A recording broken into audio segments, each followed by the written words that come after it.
Hello అండి. ఈ video captain గురించి. హౌస్లో క్యాప్టెన్సీ కంటెండర్షిప్ జరిగింది.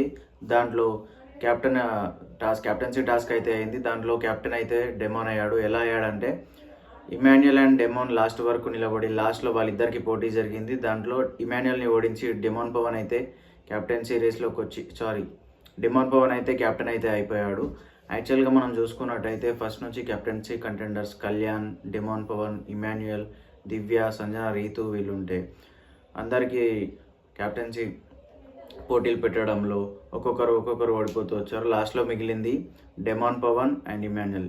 డెమాన్ పవన్ ఇమాన్యుయల్ మధ్యలో జరిగిన టాస్క్ చాలా ఇంటెన్స్గా ఉంది. ఒకరినొకరు పోటాపోటీగా ఆడి లాస్ట్కి అయితే ఇమాన్యుయల్ని ఓడించి డెమాన్ పవన్ అయితే ఈ పోటీలో గెలిచాడు. ఎవరెవరు ఏం టాస్క్ ఆడారు, మొత్తం టాస్క్లు ఏంటిది అనేది నేను నెక్స్ట్ వీడియోలో అయితే చెప్తాను. అప్పటి వరకు ఈ ఛానల్కి లైక్ చేయండి, వీడియోని షేర్ చేయండి, ఛానల్ సబ్స్క్రైబ్ చేయకపోతే సబ్స్క్రైబ్ చేసుకోండి. అలాగే ఈ వీడియోని లైక్ చేయండి. మీ ఒపీనియన్స్ ఏమైనా ఉంటే కామెంట్ చేయండి. Thank you for watching. Santosh Kumar నిల్లా.